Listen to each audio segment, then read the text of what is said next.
Sekarang banyak raja-raja. Wah, semuanya lebih hebat dari PBB. PBB aja nggak hebat, apalagi dia gitu ya. Ya, kalau yang nggak tahu PBB ya, tahu PBB kan? Apa bang PBB?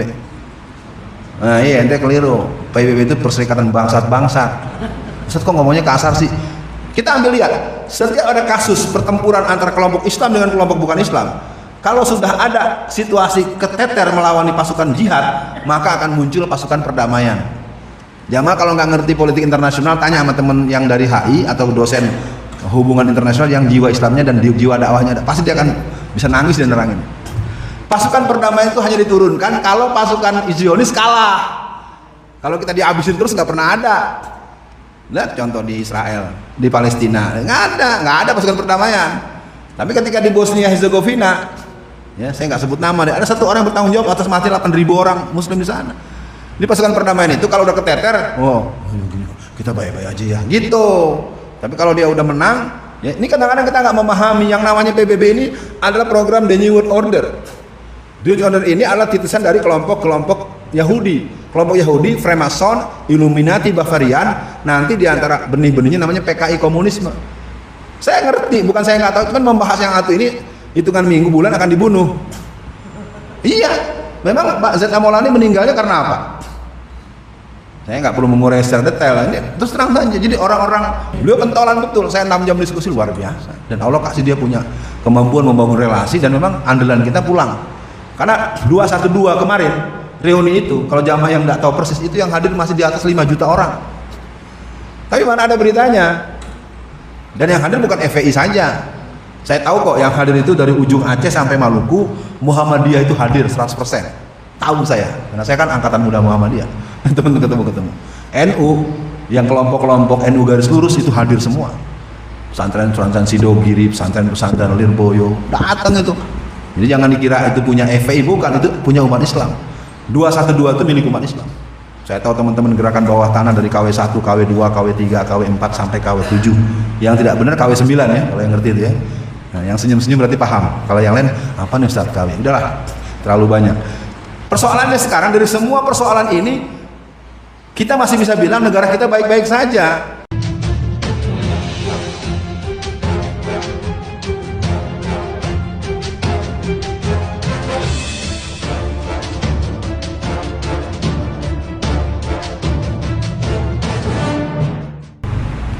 Pertama, siapa sih yang sedang bicara ini? Kan hanya lihat di medsos, lihat di YouTube. Saya namanya Alfian, lebih dikenal dengan Alfian Tanjung. Aktif sejak tahun 1984. Jadi saya sempat menyaksikan langsung darah berceceran di Tanjung Priuk ya. Di waktu itu saya sudah SMA kelas 2. Memang tempat dibesarkan saya itu di PII, Pelajar Islam Indonesia. Ya, dan sekarang PII hari ini agak susah melahirkan kader-kader yang berjiwa jihad. Saya tidak punya jawaban karena kehilangan jejak gitu. Yang kedua, sampai hari ini saya masih menjadi wakil ketua Komite Dakwah Khusus MUI Pusat ya. Maka dari itu dilema buat kami yang menekuni berbagai persoalan-persoalan yang agak sensitif, agak serius dan membahayakan umat. Akhirnya kami banyak tahu ya. Terus kapan memberitahunya gitu? Satu kesempatan sedikit saja kami buka di hadapan umat, efeknya masuk penjara ya. Karena masuk penjara kasus saya yang pertama itu ceramah saya di Masjid Mujahidin Perak. Waktu itu saya membahas bahaya penjajahan Cina ya. Itu 3 tahun lalu saya terangkan bagaimana gerakan Cina itu sudah terlalu jauh ya. Kalau Cina bisa berbuat apa saja, kita nyebut Cina aja nggak boleh. Coba nyebut Cina aja nggak boleh kita ya. Itu diresmikan oleh Bapak SBY yang memberikan peluang Cina untuk berlebaran bebas di mana-mana. Ya juga presiden lain lagi namanya Gus Dur. Jadi sekali lagi Cina ini sekarang sudah siap untuk membuat Indonesia menjadi sub daripada Indo-Cina Raya. Mereka sedang membangun gubernuran yang bernama Indonesia. Persoalannya kalau ini dibahas lagi, pertama waktunya panjang, kedua tidak semuanya siap. Oke. Yang kedua, saya ini anggota Majelis Fatwa dan Pusat Kajian Dewan Dakwah Pusat. Jadi kalau dari titisan, saya ini titisan Masumi. Bintang bulan Masumi, Palu Arit TKI. Dengar ya kalimatnya ya, bintang bulan. Jangan salah paham nih, saya bukan bicara partai nih. Kalau sekarang kan bulan bintang. Tolong perhatikan kalimat saya nih.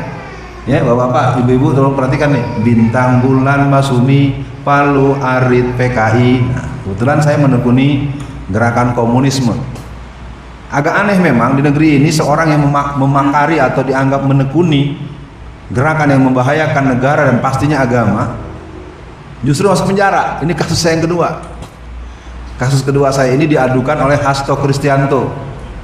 Saya tidak sedang kalau bahasa Betawinya sekarang giliran lo gitu ya. Enggak, saya nggak bilang begitu. Saya cuma mau cerita, Bapak misalnya punya masalah dengan saya, lapor ke polisi. Jamaah tolong perhatikan, saya sedang membuat ilustrasi kecil. Beliau mempersoalkan saya terhadap suatu kelakuan saya, lapor ke polisi.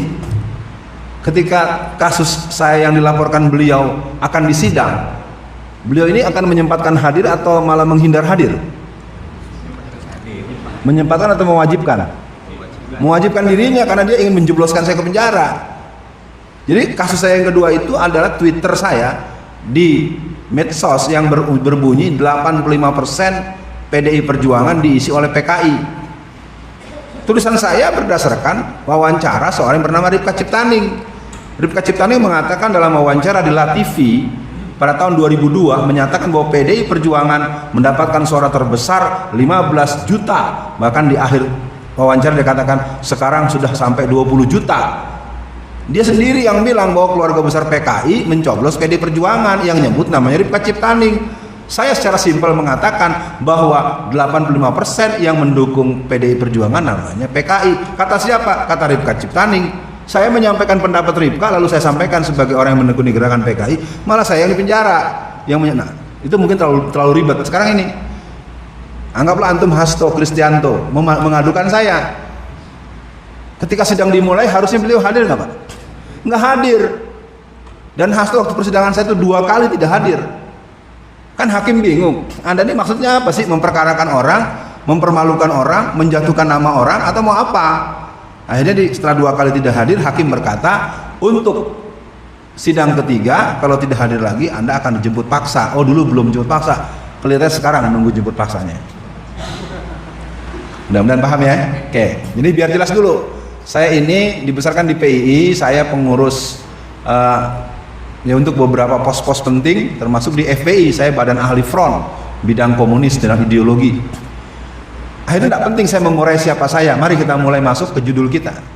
Dengan waktu kita yang kurang lebih 20 menit ini, saya akan mengedepankan sebuah tema, mudah-mudahan menjadi perhatian, dan Al-Quran memang mengingatkan. Quran mengingatkan, misalnya disebutkan yuriduna liyutfi'u nurallahi biafwahihim wallahu mutimmu nurihi walau karihal kafirun. Itu terdapat dalam surat As-Saff ayat 8 atau 9, atau didapat juga dalam surat At-Taubah menyebutkan tentang hal itu. Yang lain disebutkan wallazina kafaru ba'duhum awliya'u ba'd. Orang-orang kafir bekerja sama untuk menghancurkan kamu, dalam surat Al-Anfal ayat 73. Apa yang terjadi pada kita? Ayatnya bukan buat kita, tapi kenyataannya pada kita. Tahsabuhum jami'a wa qulubuhum satta. Kau lihat mereka seolah-olah bersatu, padahal hati mereka terpecah belah. Itu ayat bukan buat umat Islam, tapi kalau menurut saya hawa-hawanya, kalau lihat gelagat-gelagatnya, lihat situasinya, tahsabuhum jami'a wa qulubuhum satta. Kau lihat mereka seolah-olah bersatu, padahal hati mereka terpecah belah. Nah, hadirin berbahagia, hari ini saya akan mengajak kita untuk mengedepankan sebuah pembahasan permasalahan umat Islam. Saya akan mengajak lu jamaah memahami sikap terhadap masalah. Karena ada orang bilang, itu bisa-bisanya Ustadz Alfian Tanjung aja. Kita lagi nggak ada masalah apa-apa kok. Negeri kita baik-baik saja kok. Tahukah para jamaah, ada beberapa para ahli sosiologi, para ahli sosiometrik, para orang-orang yang memahami tentang patologi sosial, adalah berbahaya ketika masalah sedang banyak lalu orang bilang tidak ada masalah. Karena saya sering sekali dengar gitu. Betulkah sekarang negeri kita baik-baik saja? Halo? Apakah negara kita baik-baik saja? Apakah kita punya presiden yang pintar mengelola negara? Nah, kita kan semakin terkejut-kejut. Hampir 3 tahun ini tidak hadir dalam seluruh event-event internasional yang membuat kita punya keputusan. Kalau kita bahas ke situ lagi, kena pasal lagi. Nah, kita masuk saja dulu bagaimana dinamika yang berhubungan dengan persoalan-persoalan keumatan ini. Jadi permasalahan ini bukan hal yang kita buat-buat, tapi memang ada. Menjadi persoalan karena kita ternyata tidak cukup mempunyai kemampuan analisis dinamika persoalan, tidak mempunyai analisis SWOT sebagaimana yang dinyatakan almarhum Letnan Jenderal Z.A. Maulani. Ya, pernah dengar Pak? Z.A. Maulani itu seorang tentara yang oleh satu gerakan Islam itu sangat anti dengan tentara semuanya. Saya tidak ingin mengatakan pro kontranya, cuma saya ingin memperdengarkan kalimat beliau 3 bulan sebelum beliau meninggal yang misterius itu, ya. Jadi biar dipahami, saya ingin menyebutkan beberapa tokoh-tokoh kita yang meninggal atau yang mati dalam bahasa, kalau dalam bahasa agamanya mati ya Pak ya, biasa dibilang mati, tapi orang merasa itu kok kasar gitu ya. Saya ini orang Padang, saya dengar kalau ada perbincangan siapa yang mati gitu. Kita yang dengar tuh kaget juga ya, oh, mati sih, mati bang, memang mati kan, maut itu dalam Al-Quran, dalam bahasa Arab maut.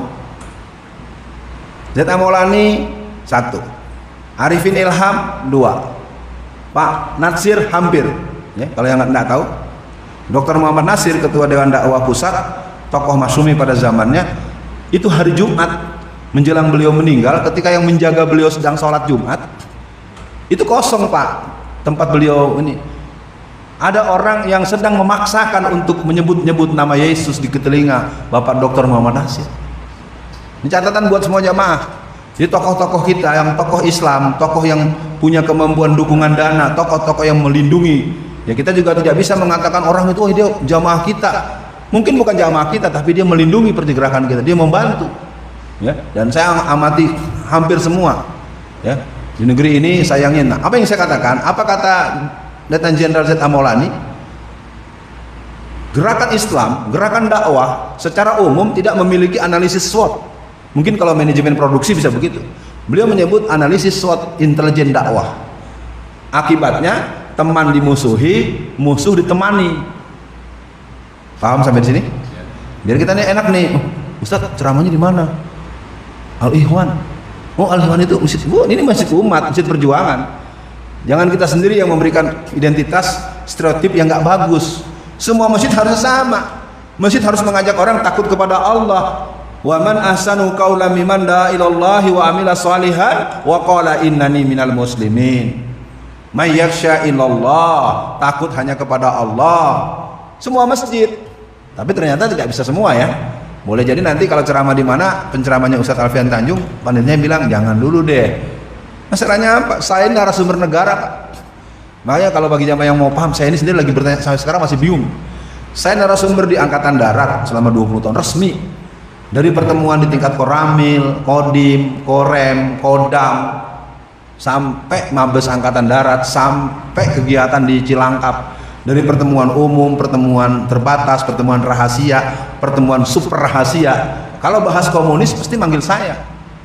Tapi ketika saya di penjara, satu pun tidak ada, wala salam, wala kalam, wala khabar, wala khawla, wala quwata illa billah. Saya nggak ngerti. Saya tidak sedang mengeluh, sedang bertanya-tanya aja. Seorang yang menekuni sebuah penyakit. Kalau saya kan dianggap pakar PKI. Anak saya nggak paham, di rumah saya kan banyak buku-buku tentang komunis. Abi ini Ustadz PKI ya. Oh. Anak saya bilangnya Ustadz PKI, mungkin karena saya satu sisi orang panggil Ustadz, satu sisi bahasan saya diantaranya soal komunisme. Baik, masalah kita yang pertama, mohon izin. Yang pertama adalah dinamika internal. Kita harus pahami betul, internal kita ini saya tidak bisa bicara banyak. Ternyata di internal kita ada persoalan-persoalan yang mungkin kalau dirinci bisa banyak. Satu diantaranya adalah reproduksi kader. Ya, ini imam. Ya, imam ini bacaannya bagus. Apakah imam kita rumahnya dekat masjid ini? Apakah anak dari tokoh pengurus masjid? Jangan-jangan impor. Bacanya bagus memang, hafal ayatnya, kita nggak nyoal. Mesti kan imamnya anak bapak gitu. Jadi kita suka membanggakan imamnya hafal Quran. Anak lo? Nah, ini bahasa Betawinya gitu. Anak kamu sendiri yang hafal Quran berapa orang? Jadi yang dibangga-banggakan imamnya hafal Quran. Anaknya sendiri? Anak bapak? Anak bapak? Anak ibu? Ini satu situasi. Saya sering, pokoknya di negeri ini kalau ada 10 orang aja seperti Ustadz Alfian negeri. Nah sekarang bapak punya anak 5, 5-5-nya nggak ada yang boleh aktif. Karena di masyarakat itu kalau orang ketemu dengan orang dia kan bilang, aduh alhamdulillah Pak, anak saya sudah wisuda, udah selesai S3-nya. Itu umum. Ntar bulan ke depan atau 6 bulan ke depan ketemu lagi, alhamdulillah anak saya sudah kerja, gajinya 61 juta sebulan. Jadi kan cuma dua, anak saya sudah selesai kuliah, anak saya sudah kerja, sudah. Bahwa nanti bangga dengan Habib Rizik, dengan Ustadz Rahmat Baikuni, dengan Ustadz Zulkifli Muhammad Ali dan atau Alfian Tan segala macam, itu bangga. Lalu anak kita yang dicetak seperti para pejuang-pejuang itu ada di mana? Punya anak 5. Yang satu dokter, yang satu yang jadi polisi, yang satu jadi tentara, jadi pengusaha, yang satu lagi jadi apalah, jadi PNS, ASN. Lalu yang jadi pejuang, saya ingin katakan masalah kita yang pertama adalah reproduksi kader-kader umat. Mereka mungkin tidak harus spesialis, tapi mungkin harus ada dalam idealisme mereka. Nah ini mudah-mudahan jadi perhatian, karena kalau kita bahas terus banyak sekali. Satu itu. Yang kedua, faktor kepemimpinan. Kepemimpinan Islam ini masih sangat sekuler. Masih ada yang bilang kalau bicara politik jangan di masjid. Yang tidak boleh di masjid itu kampanye. Pilih Alfian Tanjung nggak boleh. Pilih partai saya jangan. Tapi membicarakan bagaimana rencana jahat kelompok Cina harus diurai. Bagaimana gerakan Kristen dengan 5 satuannya yang namanya Brigade Yesus, Laskar Kristus, Laskar Bunda Maria, pasukan Kelawar Hitam, pasukan Super Ninja, pasukan Paulus. Nah sekarang kena kan kemarin di Sulawesi Utara. Cuman kaget-kaget saja lihat di medsos. Ya, karena kita nggak punya siap. Kalau menurut saya itu pembahasannya sederhana. Kalau kita punya kondisi yang tersiapkan, ada yang begitu selesaikan dulu. Ya, jadi yang lain jadi nggak semena-mena seperti kasus di Sentul. Kebetulan saya dengar langsung dari Dewan Suronya di sana. Ada perempuan teriak-teriak nyari suaminya mau kawin lagi, masuk ke masjid bawa-bawa anjing. Dibilang nggak ada di sini, nggak ada pernikahan. Akhirnya anjing dimasukkan. Kemudian apa? Dia teriak-teriak, akhirnya dia bertengkar dengan pengurus masjid, akhirnya pengurus masjidnya ditangkap polisi. Ya. Saya ingin katakan apa, dan kemudian anjingnya mati. Ketika anjingnya mati, polisi minta otopsi sama visum et repertum. Anjing mati minta visum, 700 orang petugas KPPS mati, kita nggak boleh tahu apa-apa. Ya, saya ingin katakan, saya sebagai yang menekuni gerakan komunisme, cara seperti ini adalah cara-cara negara komunis. Ya. Bayangkan, saya coba tanya di mana daerah saya berceramah. Bapak-bapak yang tahu kasih tahu saya sini. Dari 700 orang yang mati itu mesti ada dari sini kan. Saya tanya Bapak, penyebabnya apa? Nggak tahu, karena semuanya dikunci. Kalau nanti keluarganya diancam oleh polisi. Udah, negara ini negara NKRI, tahu negara NKRI? Apa kepanjangannya, Dek? Sabar Pak, kita tanya yang mudahan dikit. Dek, NKRI, ya udah ini antum. Apa NKRI? Dan nanya yang asli aja nggak bisa, apalagi yang nggak asli. NKRI itu Negara Kepolisian Republik Indonesia. Pilkada 23 September 2020, pilkada serentak, ini 90%, hampir 80-90% itu calonnya polisi aktif. Anda jangan menganggap Ustadz jangan ngomong politik. Saya bukan ngomong politik, saya ngomong komunis. Di semua negara ketika terjadi politisasi, maka komunis sedang bangkit. Anda bayangkan nggak, dikit lagi kan pilkada nih. Dan kita banyak nggak peduli, bukan urusan kita karena nggak nyalon nggak apa. Iya memang bukan urusan Bapak, tapi kalau mereka udah punya keputusan, Bapak yang jadi urusan. Sekarang ini pilkada serentak terakhir. Ini saya mohon maaf nih Bapak-Bapak, saya ingin bicara dalam politik strategis bukan politik praktis. Kalau dalam pilkada yang jumlahnya 197 calon wali kota dan bupati serta sekitar 7 gubernur ini kita tidak peduli sama sekali, dan lalu jadi polisi jadi gubernur, polisi jadi bupati, jadi wali kota, ditambah lagi dengan ketua BNN, tambah lagi dengan pimpinan Pindad, tambah lagi dengan BNPT, tambah lagi dengan bea cukai, tambah lagi dengan Menteri Dalam Negeri, tambah. Anda bayangkan nggak, nih negara sedang mengurus, nanti tahun 2024 akan berkibar partai berlambang palu arit. Ini sedang berjalan, dan saya nyatakan selama ini nggak ada yang mereka. Saya tahu kok teman-teman polisi yang dampingi saya selama saya di sidang. Ustadz, masalahnya nggak ada yang bisa ngebantah Ustadz. Itu aja, terus terang aja mah kalau mau tahu. Kasus saya dua-duanya bebas. Kasus pertama yang di Surabaya itu eksepsi diterima. Kalau ada Bapak di sini yang sarjana hukum, proses hukum apabila orang dipanggil lalu dipanggilkan saksi pelapor, kemudian ada sidang pembacaan tuntutan, pembacaan pledoi, dan dinyatakan pledoi saya diterima, eksepsi diterima, berarti sidang kan selesai Pak. Tetap saja jalan terus. Kasus yang kedua jelas bahwa setelah melalui rangkaian persidangan saudara Alfian alias Alfian Tanjung dinyatakan tidak berkesesuaian dengan pasal yang disangkakan. Ayat 2, barang siapa orang yang menyampaikan suatu hal yang berhubungan dengan kebaikan bangsa dan negara, kebaikan masyarakat umum, tidak termasuk kriminal. Maka dengan ini saudara Alfian alias Alfian Tanjung dinyatakan bebas. Dua-dua kasus bebas tapi vonisnya 4 tahun. Saya bukan sedang mengeluh, tapi ini sangat keterlaluan. Bapak tahu nggak tuntutannya atau anjurannya atau perintahnya dari Raja Indonesia? 8 tahun. Jadi ketika saya ketemu Habib Rizik Desember tanggal 23 di Mekah, saya cerita dengan beliau, Ustadz, tahu nggak katanya, antum itu instruksinya adalah 8 tahun. Instruksi 8 tahun, sidang pertama eksepsi diterima, sidang kedua pasalnya tertolak, vonis 4 tahun coba. Nah, makanya ketika orang yang nggak tahu persoalan, Ustadz Alfian 4 tahun aja ngeluh melulu. Anda bukan soal ngeluh. Sekarang saya tanya nih sama abang nih yang berani gede nih, katanya orang Padang ya. Ya Bang Ical namanya. Bang Ical saya tanya, Bang Ical diketok palu bebas sama bebas, lalu dihukum sehari aja, mau nggak? Itu yang terjadi di dalam. Di dalam itu kan ada yang hukuman seumur hidup, ada yang 20 tahun, ada yang hukuman mati. Oh ya Ustadz ya, Ustadz ngeluh-ngeluh terus. Maksud lo apa? Ustadz kan hukuman cuma 4 tahun. Sini loh.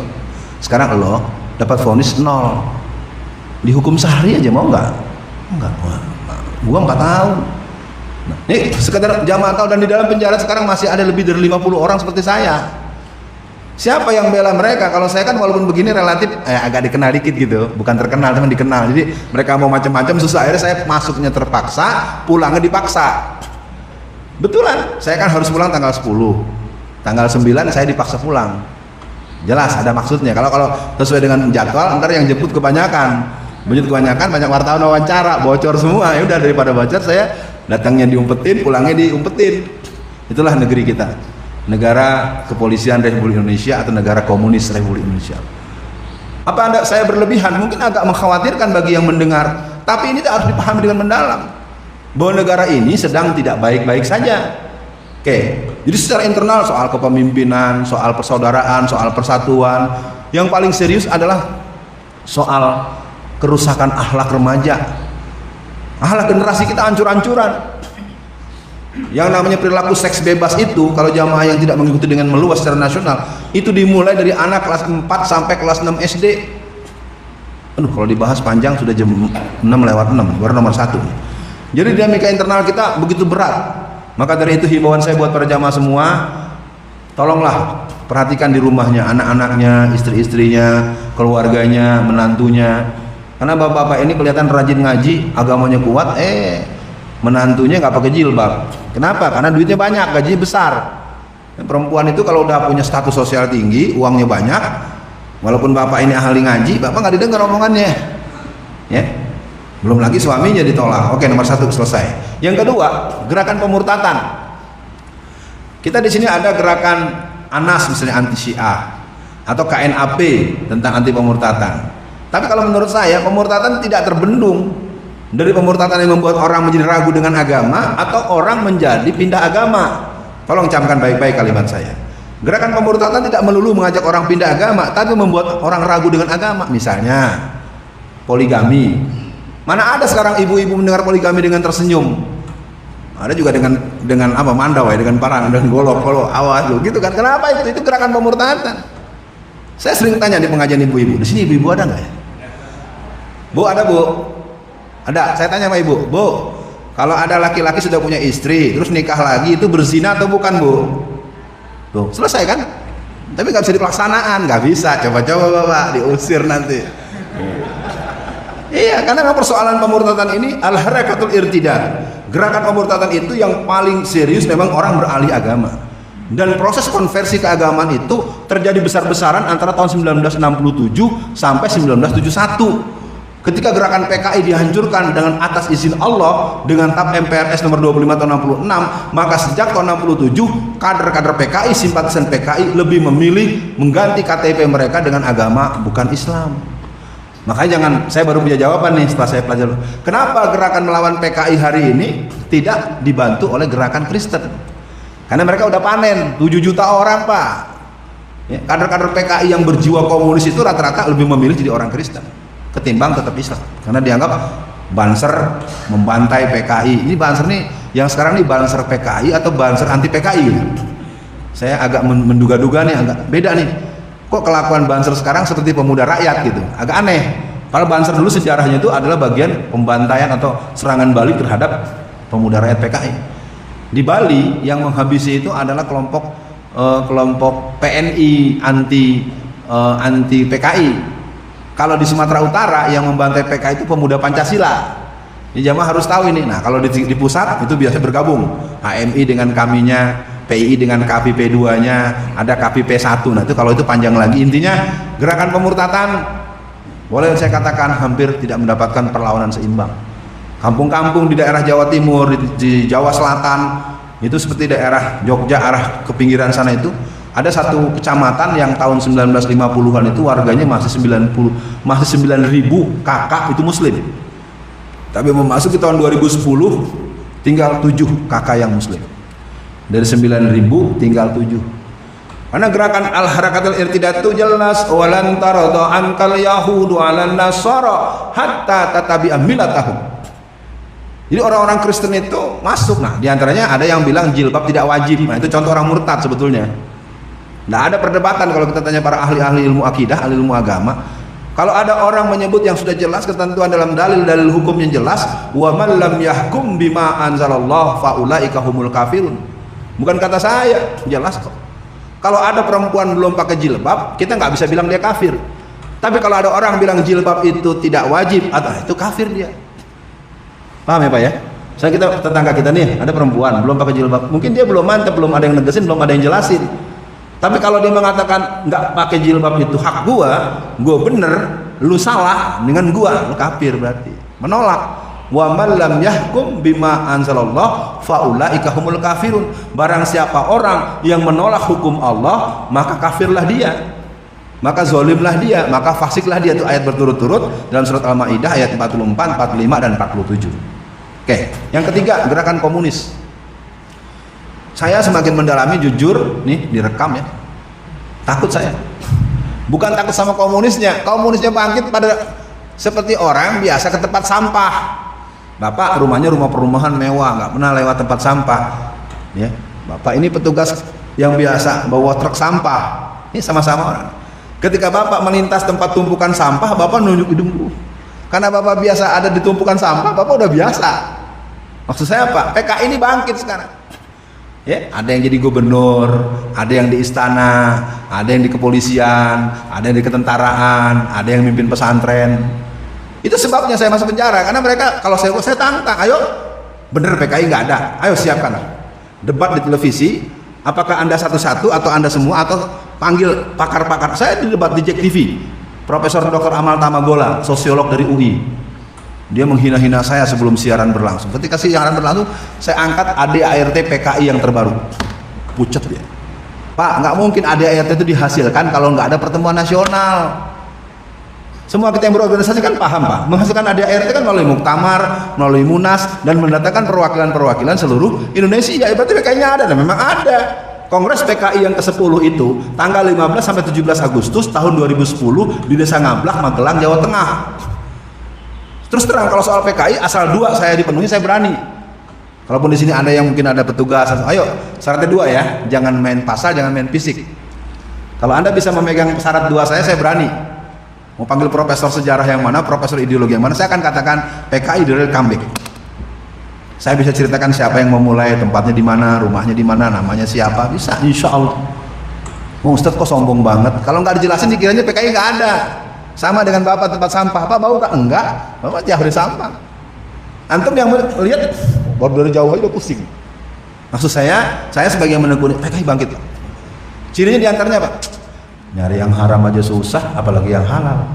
Itu pandangan-pandangan ateistik yang sudah mulai bersebar dalam batok kepala. Ya, mau nikah aja ribet banget ya. Saya pernah ingat ada sebuah kelurahan tuh pemuda-pemudinya nggak mau nikah, lebih mau ya berzina aja. Nikahnya ribet, nyogoknya banyak, nggak punya duit gua. Kalau punya duit nyogoknya harus 1 juta juga, mendingan sebelah sono 200.000 bisa dapat 5 kali gua tuh. Coba tuh otak komunis tuh. Ya. Kayak yang keempat gerakan sepilis, ini sudah kuncinya di sini. Gerakan sekulerisme, pluralisme, liberalisme, ini yang ada di sini. Fenomena LGBT, fenomena Reinhardt yang melakukan perbuatan yang sangat membuat kita malu secara internasional. 194 laki-laki diperkosa sama dia, coba. Saya tidak ingin meneruskan, saya ingin mengatakan baru satu Reinhardt. Sementara LGBT disahkan, Pak, biar Bapak tahu. Kenapa Bapak Patrialis Akbar itu masuk penjara? Sesungguhnya karena beliau menolak agar LGBT jangan sampai masuk, satu kalau mau tahu. Yang kedua, beliau mengusulkan agar Ahok ditangkap, itu dua. Saya tahu dari mana, waktu beliau sakit di rumah sakit jantung di Jakarta Barat, saya paksakan ketemu beliau. Gimana Bang sebenarnya Bang? Iya Alfian, saya ini kasusnya, masa gini, dia ditangkap dengan tuduhan kasusnya 4 juta. 4 juta rupiah, bukan 4 juta dolar. Ini ada pertemuan, makan-makan. 1, 2, 3. Saya yakin lah di Balikpapan, di Kalimantan, di Sulawesi, di mana sama aja. Kalau kita datang di kumpulan sebuah restoran yang agak kelas tengah, kumpul 5 orang, kumpul 7 orang atau 20 orang, ya. Saya tanya jemaah, 7 orang atau 10 orang atau 15 orang makan di sebuah restoran yang kelas menengah, habis 4 juta. Itu banyak apa dikit, Pak? Pantes. Dikit dan pantes, masih tutup lah ya. Itu dianggap korupsi, Pak. Sementara yang terang-terangan kasus EKTP itu 2 orang, itu orang tahu kok. Yang satu anaknya mami, yang satu kadernya mami. Triliunan. Kasus apa? Kasus Senturi 6,7 triliun. Jadi kalau mau diurai-urai terlalu banyak. Jiwasraya, Asabri, segala macam. Apalagi yang terakhir si Wahyu. Baru nggak mungkin Wahyu ngambil keputusan kalau nggak dapat restu dari si Arif. Tapi apa? Semuanya seolah-olah nggak ada. Ntar yang ceramah pun ditangkap lagi.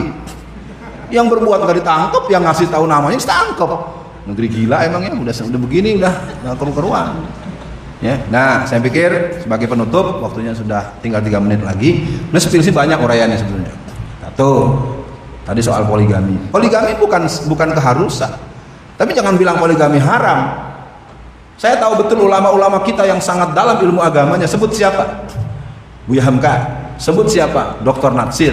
Sebut banyak ulama-ulama kita yang hafal. Mereka tidak punya istri lebih dari 1. Tapi mereka tidak pernah mengatakan poligami itu haram.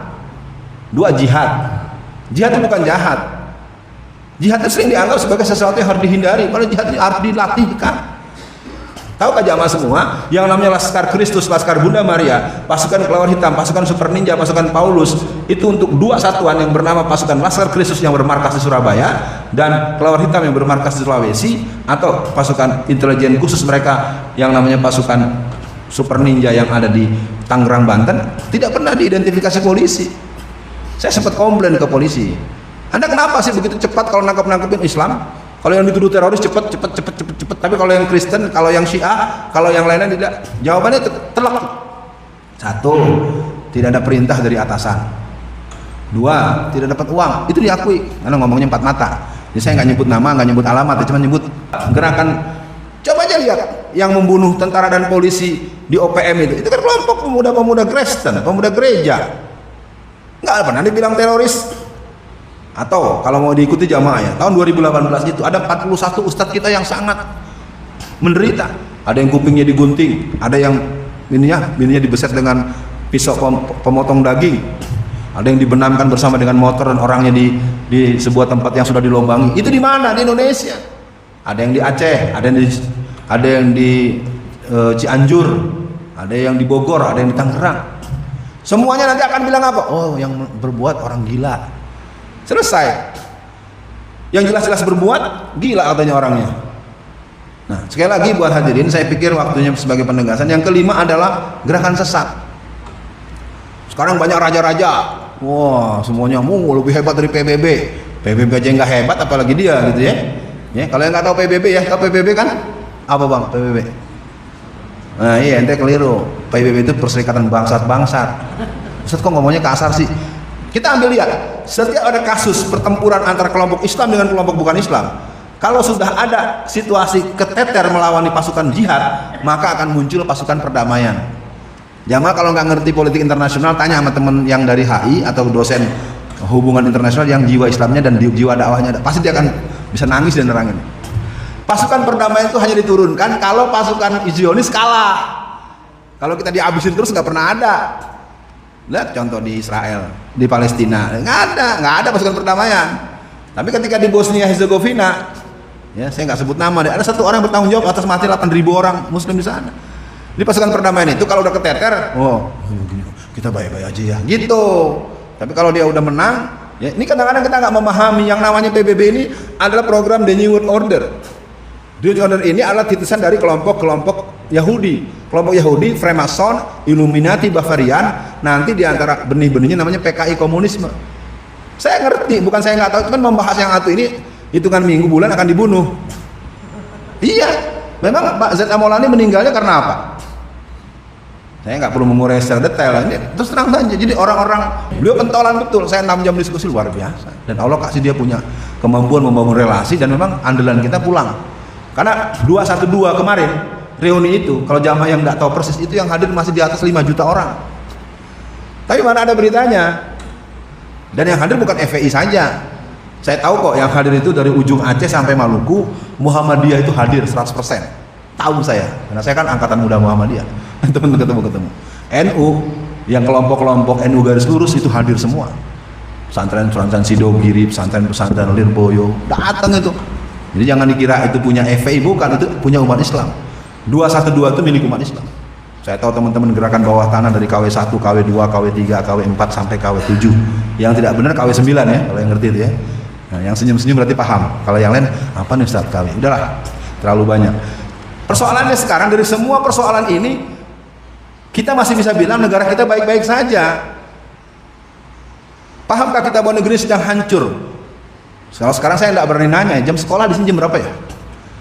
Masuk sekolah jam berapa di sini? Oh, mereka kalau sekarang banyak yang nggak hadir, remajanya mungkin karena sekolah kali ya.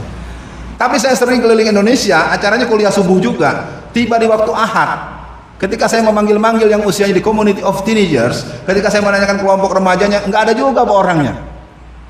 Ada apa nih? Gejala apa di negeri-negeri ini, di negeri kita, dari Aceh sampai Irian, terutama dari Sumatera sampai Indonesia Timur? Kalau yang namanya subuh berjamaah, banyak yang rame Pak. Ada yang sampai 10.000, ada yang sampai, wah katakanlah meludak. Tapi saya suka mulai, mana ya yang usianya 17 tahunan, hampir nggak ada yang acung tangan. Padahal hari Ahad. Saya mohon tanya, mohon izin Bapak semua di sini. Di sekolah mana di Pulau Kalimantan ini yang hari Ahad, sekolah negeri ya, sekolah umum, kita yang umum dulu aja. Kalau pesantren kan kebijakan internal. Di sekolah swasta umum, sekolah negeri, dan sekolah-sekolah umum yang hari Ahad itu ada masuk belajar. Nah sekarang ketika ada pengajian seperti begini pun yang hadir tidak ada juga remajanya. Kemana nggak bertanyanya? Saya bukan sedang marah, mau bertanya, nanyanya kemana tuh? Akhirnya generasi muda tidak tahu persoalan. Maka jangan heran ketika ada rekrutmen di Akabri, di AMN, anak yang tamat SMA itu memuji-muji PKI. Kan semua tahu kan? Nah ini jangan dianggap remeh. Keadaan tidak baik-baik saja. Waktu kita sudah lewat 4 menit, saya tidak berani terlalu jauh. Insya Allah saya masih ada 3-4 titik lagi. Untuk hari ini memang lebih bersifat Assalamualaikum ya, ketok pintu. Mudah-mudahan kita bisa, dan kepada para jamaah, saya mohon maaf kalau ada kata-kata yang kurang berkenan. Kalau ada kemungkinan kita bisa bicara lebih lanjut, mungkin bagi yang sempat dan tidak usah pakai pengeras suara keluar-luar. Kita yang di sini saja, mungkin setengah jam, sejam, saya sanggup, dengan catatan dipastikan yang melingkar bersama kita bukan orang yang berganti seragam. Ya, seragamnya beneran gitu, kalau FEV beneran gitu ya. Yang pakai topi Taliban beneran gitu ya. Jangan topi Taliban jidatnya hitam, jenggotnya panjang, tapi laporannya lapor, izin laporan, hari ini di Masjid Al-Ikhwan telah terjadi pengajian dihadiri oleh kurang lebih 200 orang, penceramanya Alfian Tanjung. Kita biasa gitu ya, laporan selesai. Saya 5 tahun di Satintal Polres Tangerang. Makanya agak aneh saya masuk penjara tuh di kepolisian. Saya 5 tahun, di Angkatan Darat lebih dari 20 tahun. Memang saya bukan aparat, bukan polisi, bukan tentara, tapi saya memang bergabung penuh. Jadi saya tahu kalau ini memang kerjanya menjebloskan orang, menjebak anak orang, membuat orang masuk penjara, masalah kecil pun masuk penjara ini karena ada duitnya dan naik pangkat ini, kelompok coklat ini. Kalau kelompok hijau sekarang lagi nangis darah. Ya mereka banyak ngeluh, nggak punya uang, susah. Tapi jangan lupa dulu mereka juga jahat sama umat Islam. Ya, kita nggak boleh lupa dengan sejarah, tapi bukan dendam. Sekian dulu, mohon maaf. Assalamualaikum warahmatullahi wabarakatuh.